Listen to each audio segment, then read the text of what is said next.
Lyf þurfi ekki alltaf að vera lausnin við sjúkdómum. Þunglyndi algengt og alvarlegt vandamál og því mikilvægt að ráða bót á því. Nú unnið að rannsókn þar sem hugræn atferlismeðferð notuð fyrir fólk sem glímir við depurð og kvíðaraskanir og áherslan á samræður í stað lyfja.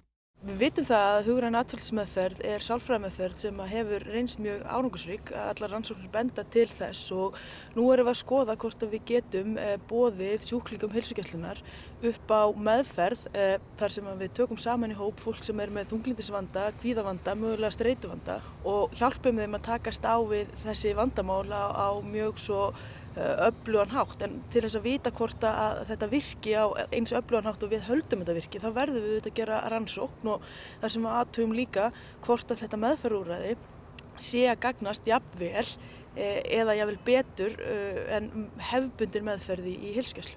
Þunglyndi skerðir mjög oft lífsgæði og veldur fötlun til skemmri og lengri tíma. Lyfjameðferð kostnaðarsöm og getur haft aukaverkanir. Því mikilvægt að finna önnur úrræði.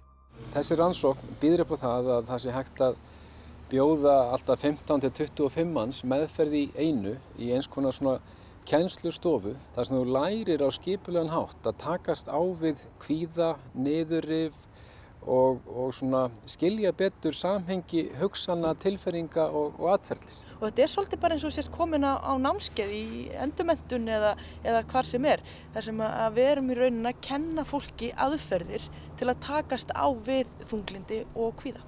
Aðferðir þeirra Engilberts og Hafrúnar hafa þann ótvíræða kost að þær eru hagkvæmar og skilvirkar og geta nýst mörgum samtímis.